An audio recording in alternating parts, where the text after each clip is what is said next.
What's up guys, HOUNDISHx here, and today I wanted to go over all of the Crucible weapons, or the weapons which drop via Crucible in some way inside of Destiny. Now, I know a lot of you guys will have seen all of these weapons or know about, most of them, but there are also a lot of new players inside of Destiny which may find this information useful. That's why I did the same video for strike-specific loot a couple of weeks back, so I figured we'd talk about the weapons inside of the Crucible, what they are, and where they are acquired.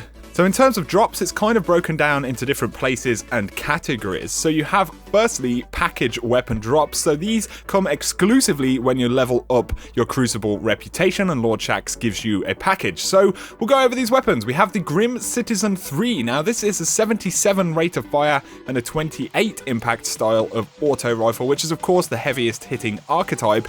It's a pretty solid weapon all around. The stats are pretty good, and there are some good bonuses that you can roll on it, although of course ARs aren't the strongest weapons inside of PvP right now. Nonetheless, it's a pretty solid weapon.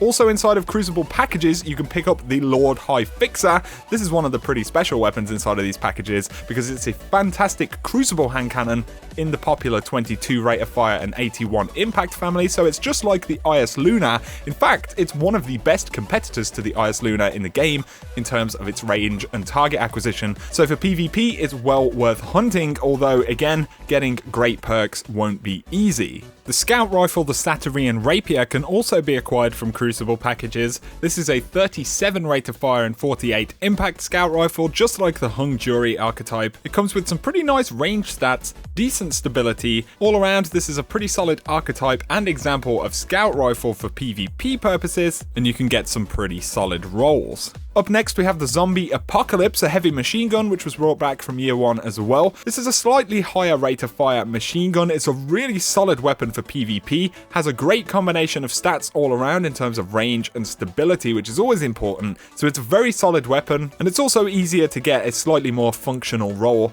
of heavy machine guns than a lot of the other weapons because the perk pool is ever so slightly smaller. So Zombie Apocalypse is absolutely a weapon worth looking out for. You also have 2 to the Morgue, which is a kind of medium-high impact shotgun, a few points away from the Party Crashers and the Matadors.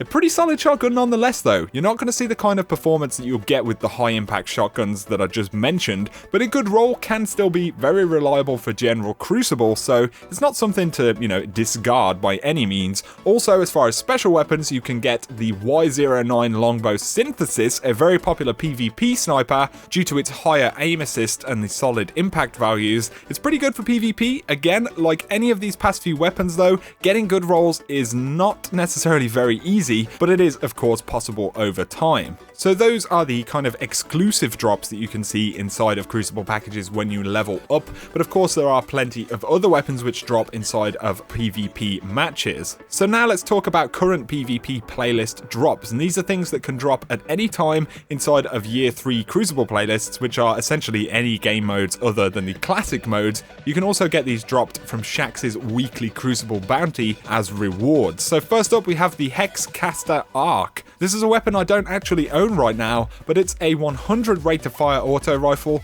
very similar to the Doctrine of Passing, of course, which was a pretty popular weapon. It could technically roll braced frame and counterbalance. You want that high stability on a weapon like this. So if you don't own a good alternative, either the Doctrine or the one that comes from the House of Judgment packages, can't remember which one that is. Either way, the Hexcaster Arc can be a pretty awesome weapon. Another auto rifle which drops from Crucible is the Red Spectre. Now this time it's an 88 rate of fire and 8 impact class of auto rifle. Similar to the Monte Carlo archetype, still a very good weapon in PvP, and there's some cool lore attached to the weapon in that it's kind of an auto rifle prototype of the Red Death, which is of course the exotic pulse rifle, so it's a pretty cool weapon. Up next though, the godly IS Luna. Now this is pretty much the most popular legendary PvP hand cannon which has ever been in Destiny. It's well known for its insane combination of range, stability, and handling, which make it about as good as it gets for PvP purposes. Again, getting those important PvP perks like Rifle Barrel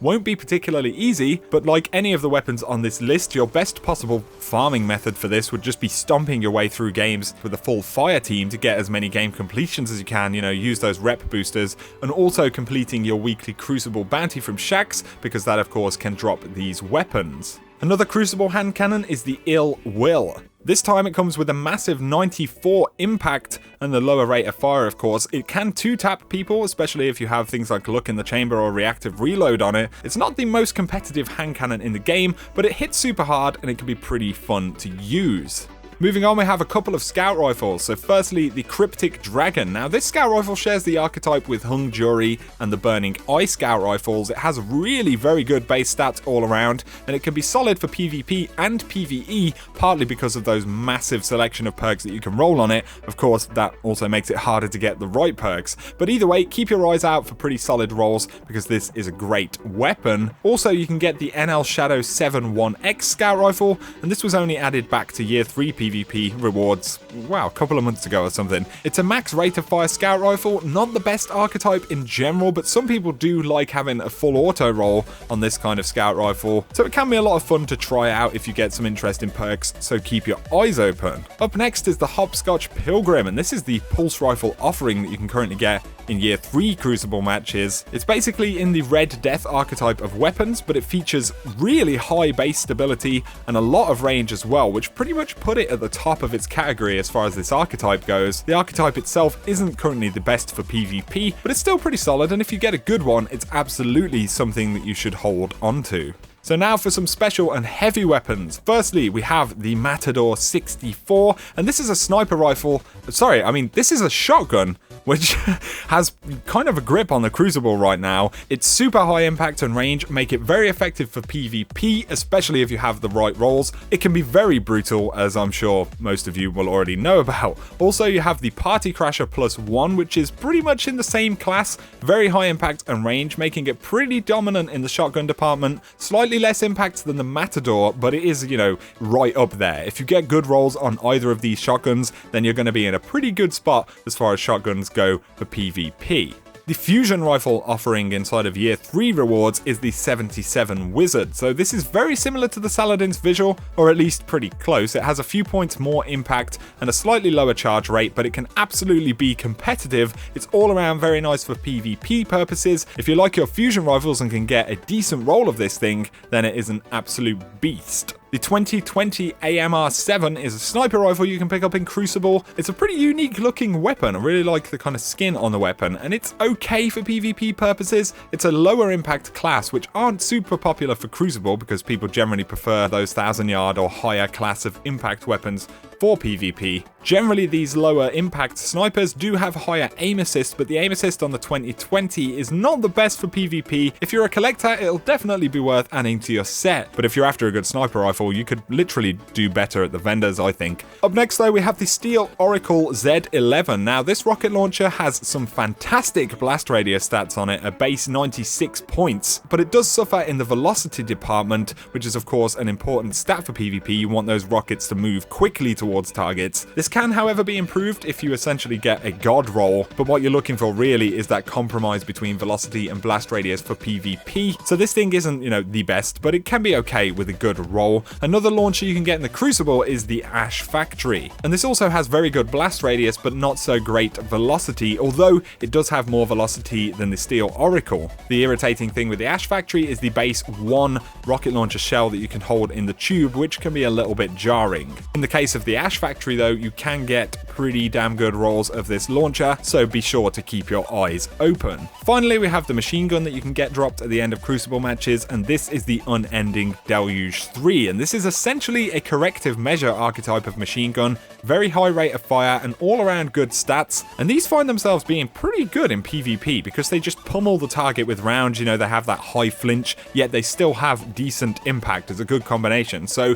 it's a very fast killing weapon, can be very solid in the Crucible, and again, with things like machine guns, you tend to find more functional perks, at least in most cases, as opposed to, you know, finding totally useless perks, so that is always helpful. So those are the weapons that you can get dropped at the end of matches in year 3 playlists, which like I said is pretty much every playlist. There are a few weapons which are still confined to the classic PvP playlists though. So firstly, you have the Spare Change 25, and this is a 59 rate of fire and 30 impact archetype of pulse rifles, so it's the absolute heavy hitter kind of in terms of pulse rifles. These things used to regularly 2-burst. That isn't the case now. They can 2-burst kills, still, but they generally don't find themselves performing super competitively inside of the meta against, you know, the much higher rate of fire pulse rifles, although it can be a very fun weapon to use, and if, you know, the meta does find itself changing in some way, these things could be in a slightly different position.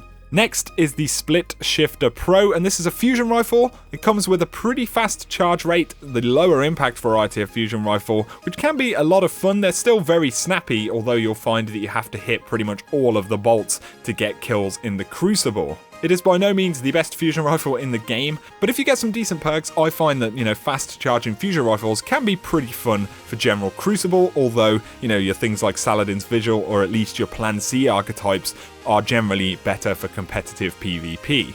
Up next is the Revelator, and this is a hand cannon that you can pick up in classic playlists. It's a higher rate of fire hand cannon, a 32 rate of fire and 68 impact style of hand cannon, so a little bit like the Water Star or the Stolen Pride type of hand cannon. And this thing has some insane aim assist to start with. It has 90 aim assist, although the range stat is very low, which is of course something that's pretty important for Crucible. You could try bumping the stability up, going with that high aim assist as well. It can make for an interesting hand cannon, but for most players in, you know, most PvP activities, it's not going to be the most effective hand cannon. Finally, we have the In Times of Need shotgun, and this is a 17 rate of fire versus 40 impact style of shotgun, so it is a faster rate of fire, you know, slightly lower impact. It isn't the typical, you know, high impact PvP god type of shotgun. I believe this was actually supposed to be based on a prototype of the Universal Remote, if I'm not incorrect. It's a pretty cool weapon. You can get some roles which are suited to PvE activities as well, but for PvP purposes, you'll absolutely do better with a Matador, and you'll probably also find that, you know, getting party crashes on Matadors is going to be easier because, you know, surfing through classic playlists for what is just,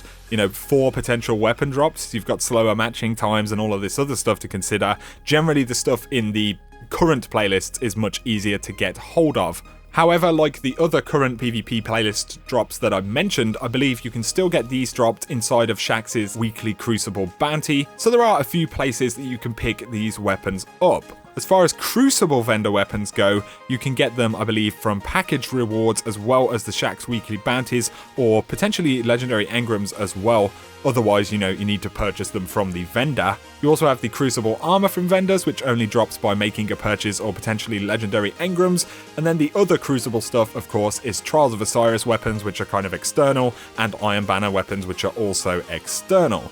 So there you go, guys. A pretty bizarre video potentially, but I just wanted to break down, you know, the weapons in Crucible, where they come from and all of that kind of stuff. So I hope it has been an interesting and useful video for you guys. And if it has, a like below is always appreciated. Let me know down below any awesome rolls that you have on any of these weapons, or any of the weapons that you're still hunting, because this video may be useful for any completionists out there. If you're new to the channel and you find the content interesting, then feel free to hit subscribe below to keep up to date. But for now, thanks a lot for watching, guys, and I will catch you very soon.